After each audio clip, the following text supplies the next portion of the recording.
Hello বন্ধুরা, welcome to only sports view. তো এই ভিডিওতে আবারও আইএসএল এর বেশ কিছু ট্রান্সফার আপডেট আছে। তো ভিডিওটি সবাই শেষ অবধি দেখো। আর চ্যানেলে নতুন হয়ে থাকলে চ্যানেলটি সাবস্ক্রাইব করে পাশে থাকা বেল আইকনটি অন করে পাশে দেখো সমস্ত রকম খেলার আপডেট পাওয়ার জন্য। তো ফার্স্ট আপডেট তো দিমিত্রি পেত্রাদোসকে নিয়ে। তো দিমিত্রি পেত্রাদোসের সঙ্গে মোহনবাগানের যে 2026 সাল অবধি চুক্তি বাড়িয়েছিল সেটা তোমাদের অনেক দিন আগেই ভিডিওতে জানিয়েছিলাম। তো সেটা আজকে কনফার্ম করে দিল মোহনবাগান তার অফিসিয়াল পেজ থেকে যে ডিমি 2026 অবধি মোহনবাগানে থাকছে। তো এরপরে বলি ডিমি কি বললো মোহনবাগান নিয়ে। তো দিমিত্রি সে বলেছে যে দলকে আরও ট্রফি জিততে সাহায্য করার চেষ্টা করব। দীর্ঘদিনের বন্ধু জেমি যোগ দিয়েছেন, গ্রেগ স্টুয়ার্টের মতো সফল ফুটবলার এসেছে, টম এললেট, আলবার্টো রড্রিগেজ, আপুয়াদের মতো দুর্দান্ত ফুটবলার এসেছেন। ট্রফি জয়ের চ্যালেঞ্জ আরও বেড়েছে। আমার বিশ্বাস আছে আমি গতবারের মতো এবারও সফল হব।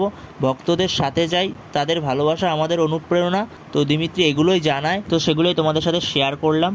তো এর পরের আপডেটটি হলো হেক্টর ইউজ থেকে নিয়ে। তো হেক্টর ইউজ থেকে নিয়ে আগেই যেমনটা জানিয়েছিলাম যে হেক্টর ইউজের সঙ্গে ইস্টবেঙ্গলের ডিল ডান হয়ে গেছে। তো অফিসিয়াল অ্যানাউন্সমেন্টের বাকি ছিল, তো অফিসিয়াল অ্যানাউন্সমেন্টটাও চলে এসেছে। তো হেক্টর ইউজ থেকে নিয়ে নতুন করে কিছু বলার নেই। তো হেক্টর ইউজ কেমন প্লেয়ার সবাই জানে। তো হেক্টর ইউজের সই করাতে ইস্টবেঙ্গলের ডিফেন্সটা মজবুত হবে বলাই যায় আরও। তো হেক্টর ইউজ ইস্টবেঙ্গলকে নিয়ে কী বললো। তো হেক্টর ইউজ ইস্টবেঙ্গল নিয়ে বলেছে, আমি রোমাঞ্চিত ইস্টবেঙ্গল পরিবারে যোগ দিয়ে ক্লাবের লক্ষ্য পরিকল্পনার আসল কারণ আমার কলকাতায় ফেরার। ইতিহাস সমৃদ্ধ ক্লাব, যাদের প্রচুর আবেগপ্রবণ সমর্থক, তাদের প্রতিনিধিত্ব করা বিশেষ ব্যাপার।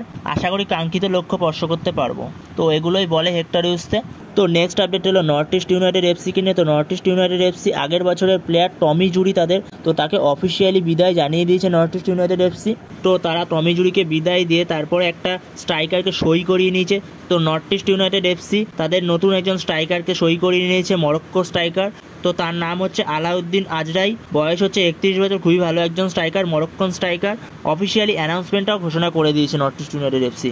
তো তার আগের বছরের স্ট্যাটগুলো বেশ ভালোই আছে। তো সে আগের বছরটা ইনজুরির জন্য খেলতে পারেনি, ইনজুরি কাটিয়ে সে ফিরছে। তো কেমন খেলা দেখা যাক। যদি নর্থ ইস্টের জন্য ক্লিক করে যায় তো খুবই ভালো একজন স্ট্রাইকার। আগের বছরটা সে খুব ভালো খেলেছে, ভালো একজন স্ট্রাইকার। তো দেখা যাক কেমন খেলে।